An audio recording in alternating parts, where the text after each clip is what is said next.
Welcome everyone to week 3 of foundational healing with essential oils and whole food supplements and clean eating and all sorts of good stuff.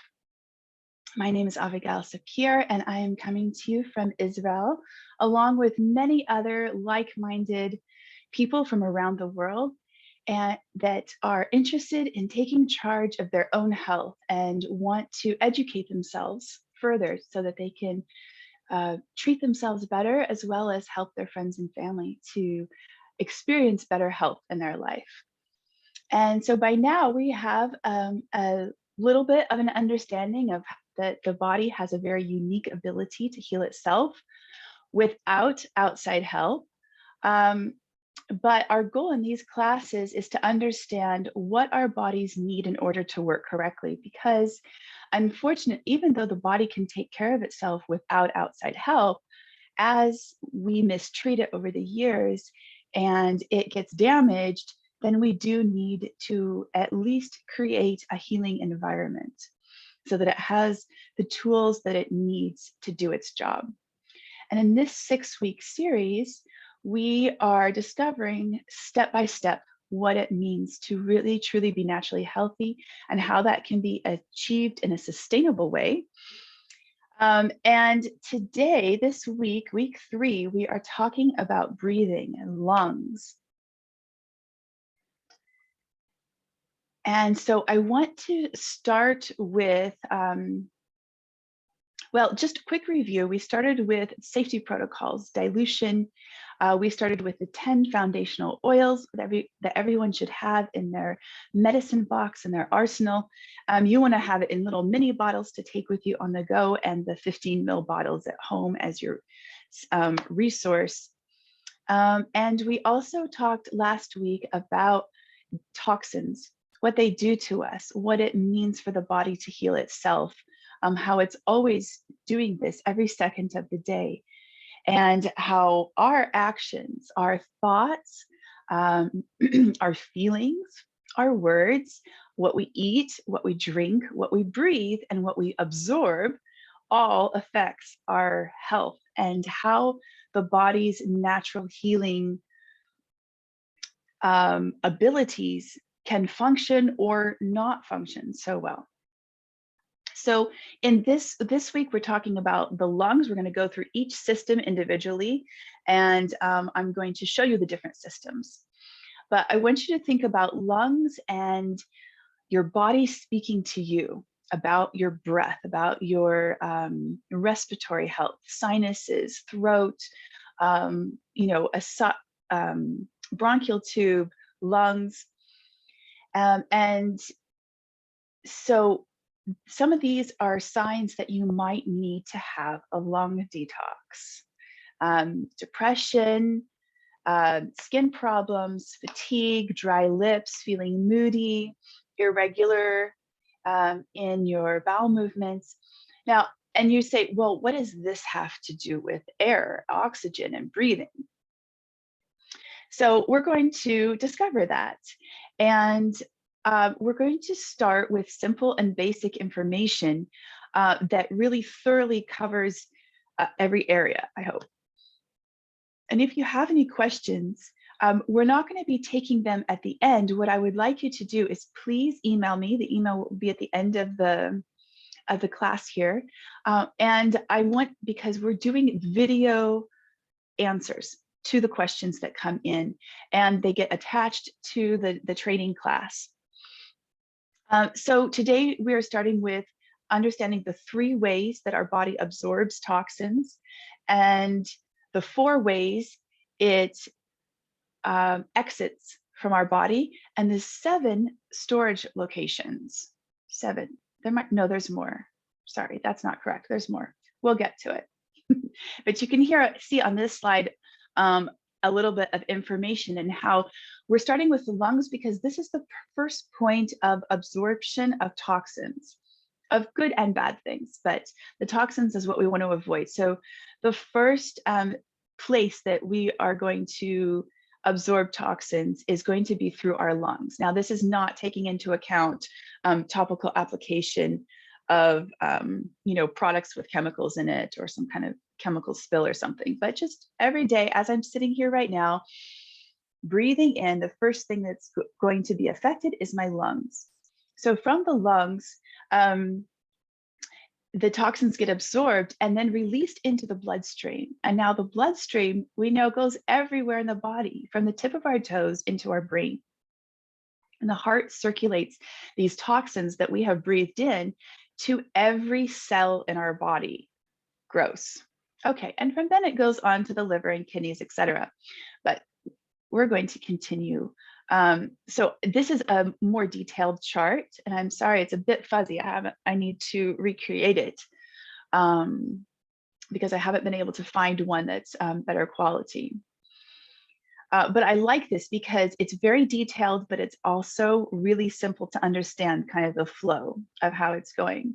So if you want to keep this slide or any other slides or pictures that you see in this class, please request them afterward. I'm happy to share, or feel free, of course, to take a screenshot or a picture.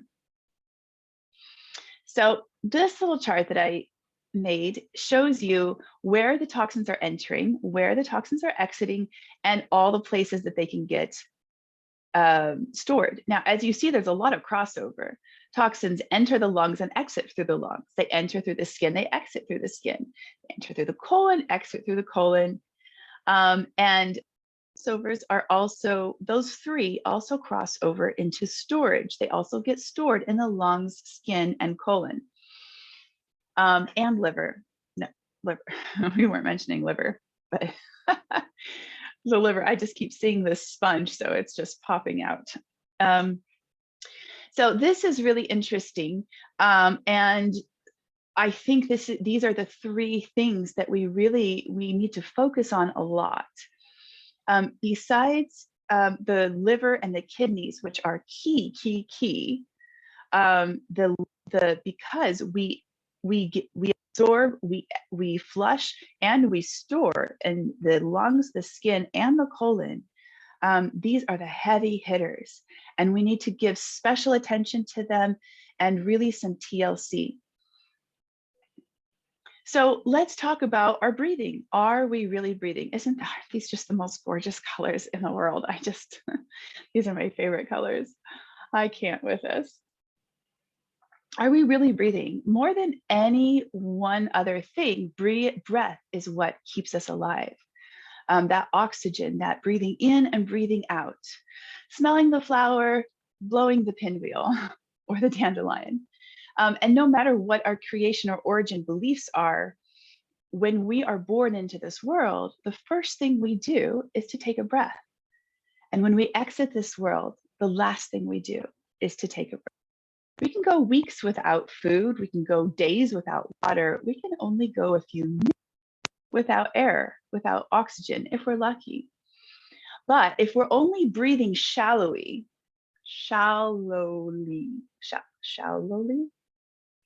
if our breathing is shallow, I'm stumbling on that word here. Sounds really wrong. In other words, our breathing is like, it's amazing how little breath we can breathe in and actually have more breath to breathe out. It more air in us just sitting there. Old air can get trapped in the bottom of the lungs. And I want you to see here, like, difference between healthy lungs and sick lung. The healthy lung is open, it's blooming, there's space in between the molecules and the cells, and everyone's happy and doing its just at the peak of its performance. And the sick lung, you can't even see the true nature of it. It's clogged and it's down, it's depressed, it's suppressed. You can't get a full breath. Now, there's a lot of things that happen when we breathe shallowly. When we practice shallow breathing as opposed to deep breathing. Shallow breathing, sometimes if you notice, you're only bringing air into your throat sometimes. Sometimes it goes into a tiny bit of the lungs. When you're talking or singing, you have to breathe much more, but it doesn't necessarily mean that you take a full deep breath. So what's really makes the difference between a healing lung function and a weakened, diseased lungs? Most of us are not even getting close to our maximum breath capacity. Most of us are actually only half alive because of this. A lot of people in the world live at a very low rate of physical and mental vibration, because they breathe shallow, because their breath is shallow. And this applies to all ages, except that research has shown that in modern civilization, modern countries, babies breathe as they should with their full capacity. But sadly, it shows that only babies use their lungs as nature intended. And all too soon, they acquire this unnatural, civilized habit of shallow breathing, low vibrational healing, breathing. And you'll see in some tribes and some more native cultures that they take deep breaths, and they practice that a lot. And they might make funny sounds while they breathe, and people feel awkward and weird. And who are those people that feel awkward and weird around that kind of breathing? You'll see it in yoga as well. In a lot of ancient traditions, there's a lot of deep breathing with sounds, with different rhythms of breath, holding your breath, releasing it, vibrational breathing. This is not embarrassing. This is not weird. This is magic. This is pure magic. A certain vibration, look, our phones, when we want to clean out the speakers of our phones, what do? We push the button that sends a certain vibration to the phone, and it vibrates at a certain frequency that shakes the dirt out. This is the same in our bodies. When we vibrate, and you'll see animals do it, you'll see animals like shaking. It's not always because they're cold. So they're vibrating themselves back into homeostasis, into balance. And when we practice shallow, low vibrational breathing, we only use the top half of our lungs. We really greatly reduce our lung and breathing capacity. This shallow breathing starves our body of vital oxygen that it must have to be truly alive. And I really take a look at this slide. It's really important, and you see the interaction between breathing and feeling, breathing and thinking, breathing and physical conditions. Even our expectations for the future are affected by our breathing. People with anxiety and panic, with muscle fatigue or inefficient breathing capacity, they have to work harder to breathe. They don't understand things very well. All sorts of problems come from not breathing correctly and well. And in fact, it can greatly affect our physical capacity as well. And sometimes we see people just dragging themselves through life, seeking artificial remedies, even laxatives, painkillers, tonics, sleeping pills, other various forms of drugs for illusionary quick fixes. When what we really need to do is come back to our body. What does our body already know? It has all the wisdom that we need. We can't teach our body anything better than what it can already do. So what we need to do is come into alignment with it and understand that our body is a self-sustaining, self-healing machine. And we just need to honor that and respect that. And we will get so much more from it. So wrong breathing techniques encourage bad behavior and are encouraged. No, not behavior, I mean posture. And that is also encouraged by poor posture.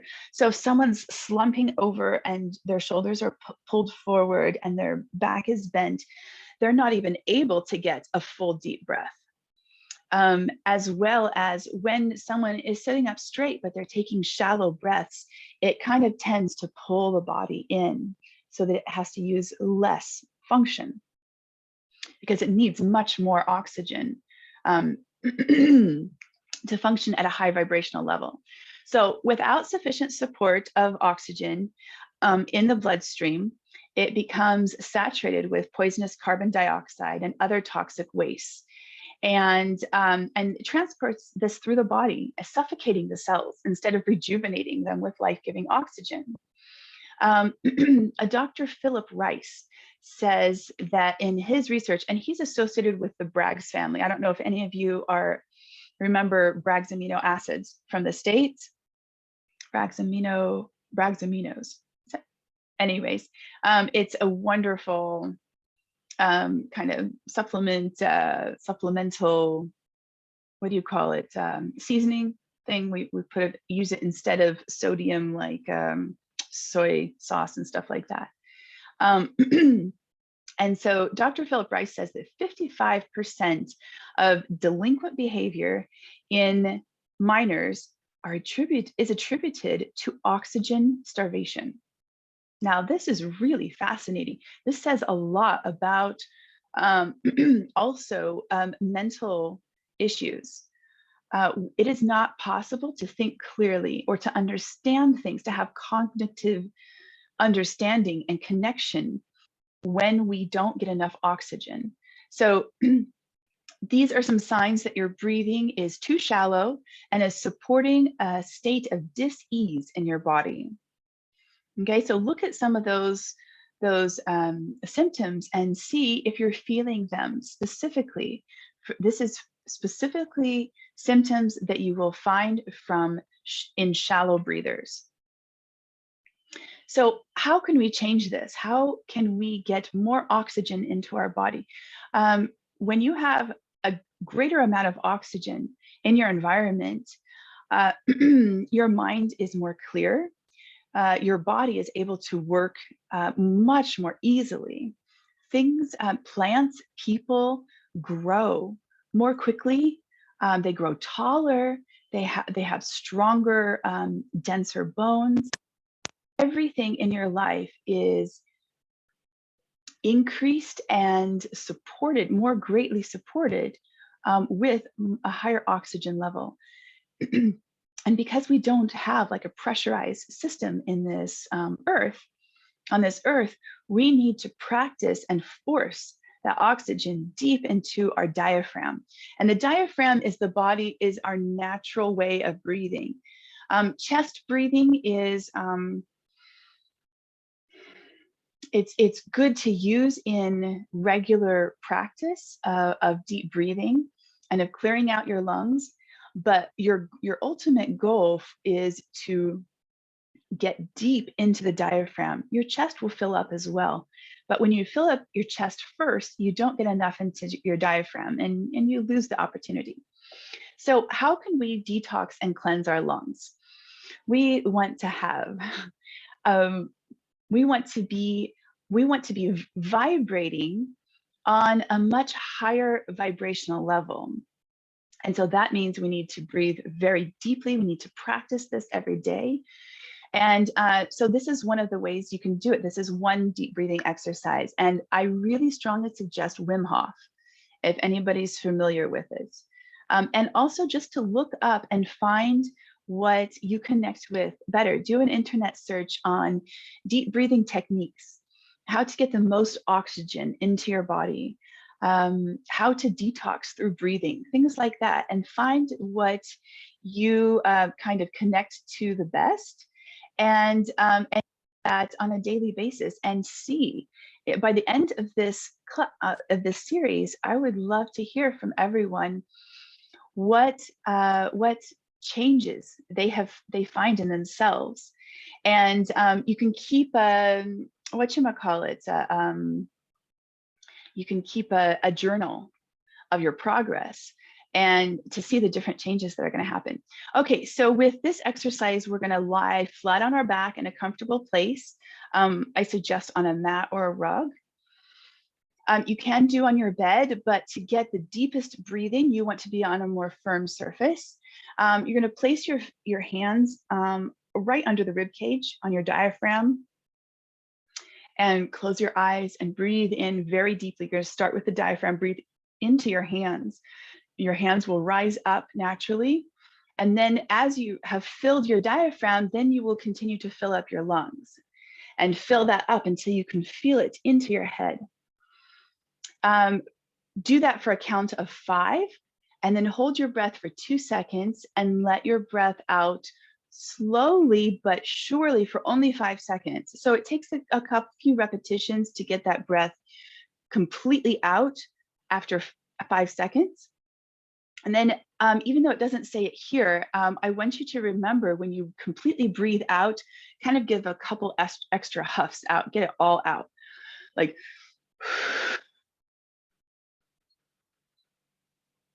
right? Like really force that final air out, like just a few palpitations from your diaphragm and your chest, get it all out. And then when you breathe in, get it all deep in from the diaphragm all the way up to the head, and then breathe out through your mouth. Repeat this after you get the hang of it. Then repeat it correctly 10 times every time you do it. Morning and night is really good. And then during the day, when you find yourself with a couple, even a minute break, just sit quietly. Keep your legs uncrossed, keep all your channels open, and close your eyes and just breathe. Just focus on your breaths, not what's going on around you, just the breathing, and count with your breathing. And you will find this to be such a relaxing technique that you can bring it in daily practice of relaxation and rest. This is your time. This is for you. Another thing that we want to do to build up our respiratory health is to use the try-use soft gels from doTERRA with it's lemon, lavender, and peppermint. These 3 together are just magic for all seasonal threats. My daughter used to get very, very sick every year. She had a very weak immune system. She would get pneumonia. She'd be in the hospital, the doctor every week, almost. Sometimes it was just every 2 weeks, but it was never less than every 2 weeks. It was exhausting for a few years. And we finally found out that it was actually her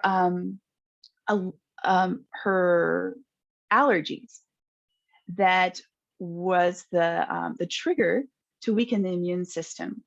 And so we started addressing seasonal blends, seasonal issues, and very quickly, just within 1 month, she stopped going to the doctor. Voila, all done. Now, it doesn't mean that she doesn't, get sick from time to time, especially because, she's 16 and a half almost, and she's, needs to be taking care of herself as well.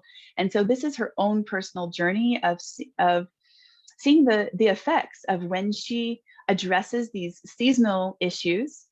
You understand why I'm only using this word.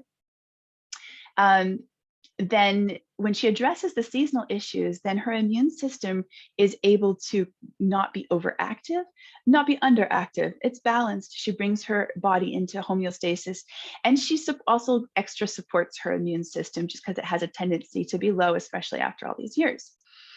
When she doesn't, she quite easily gets little sniffles and colds, and it's very annoying. And so for children, I think it's a great lesson that they can see physically. They can have experiential science. This is a great science experiment. How do you feel when you do this? How do you feel when you do this? Which feeling do you like better? So, and you like this feeling better. Okay, so how can you make sure to get that feeling every time, every day? And suppose you start to feel like this, you don't want to feel like this. Now you have all the tools to take you back over here. And of course, this is great for ourselves as well. But I love using it with children as just because it gives them that feeling of control in their life. Like so many children feel like they have no choices, no control. And so when we teach them how to take care of themselves in a way with the goal to make them feel good, and not like, you must do this because I'm telling you it's healthy. It has a completely different effect, and they feel like, ooh, yes, I'm doing this for me because I want to feel this way. Okay, so let's go on to some essential oils to help clear our airway and for easy breathing. If you're looking to really support your respiratory system, these are our main respiratory oils: cardamom, air, peppermint, lemon, eucalyptus, on guard, and also lavender. And now, so there's a few others that we can add in here. But just so you can see a little bit more about, let's see, do I, so sorry.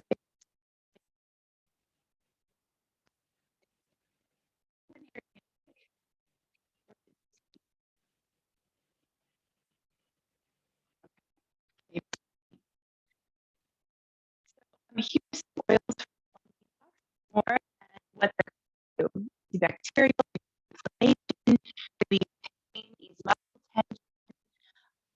tension. What else? Eliminate, protect against viruses and bacteria. There's a problem with the sound, Abigail. There's a problem with that. Okay.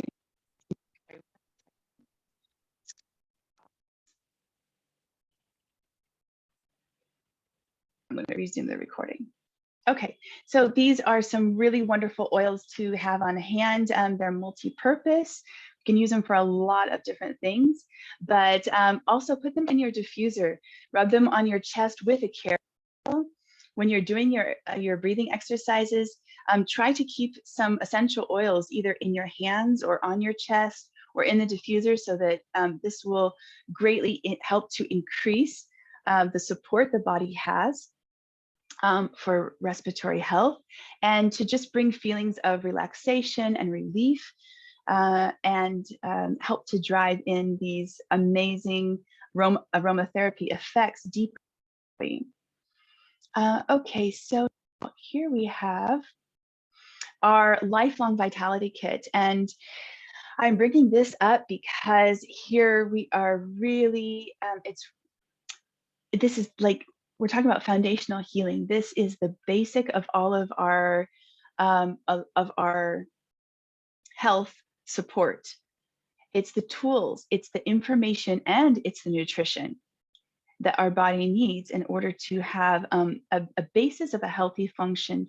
And we're supposed to get all of these things from our food, but it's a very rare person that can do that, and it costs a lot of money. It takes a lot of time. You have to get a lot of micronutrients, and which is very difficult to do in this day and age, especially for the basic reason that our soil is depleted from nutrients, from the nutrients that we need, that our body needs. So here we're supporting our healthy inflammatory response, cellular immune function, mental clarity, healthy brain function, et cetera, et cetera. The omegas fight the free radical, no, the micronutrients with the antioxidants fight free radicals. It supports a healthy metabolism and cellular energy and digestion. It provides 22 essential vitamins and minerals to support normal growth and function and maintenance of our cells. The omegas support our healthy skin and brain function, joint function and comfort, healthy cardiovascular system, and muscle strength and endurance. So as you can see, this is just, this is our go-to every single day. And I am ending here with our Cleanse and Restore kit, which includes the Lifelong Vitality Pack. Now, for those of you in our doTERRA team, you will know that we are doing a group cleanse. Just, it's been requested, and so we just want to support everyone in their detoxification efforts. And sometimes that is just easier to do with a friend. So we're going to be starting this on the 27th of March through, I believe, the 25th of April. We're going through Pesach. We're going to do this before Pesach. Why? And all the way through it. And some people might say, well, why would we do this during a Hag? And I'll tell you, because when we start on the 27th, we're going to get through the cleansing part, the like GI brush cleanse with the GX Assist for the colon before Pesach begins. And then as we're going through Pesach, we're finishing up with the Renew system. So because remember, when we get too full of toxins, it makes it harder to get rid of them. So we want to kind of do a pre-cleanse before maybe some more toxins come in, because we're going to treat ourselves and maybe splurge a little bit. Maybe some Health Nut will be really strict and do the 10 days in between the two Chagim. We'll do like the 10 days of like some fasting and some detox, and you're welcome to do that. Go for it. It's a very powerful time of regeneration. The energy is very strong. So it's a great time to try that if you want. But if not, it's okay. We're giving our body a little bit of a break by kind of emptying it out in preparation for maybe some not so great stuff coming in.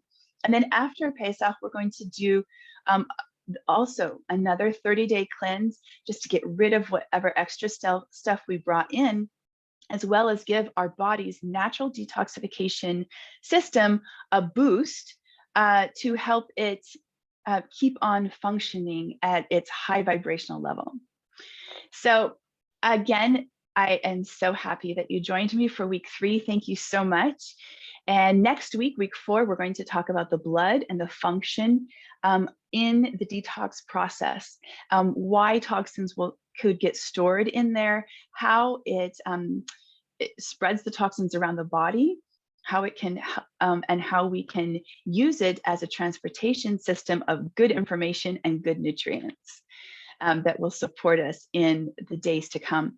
If you have any questions or you want to share a testimony, please write to nrsupport@protonmail.com. This is our team email, and someone will respond to you. And if there are any questions, we will make a follow-up video to go with this class as a nice share for everyone.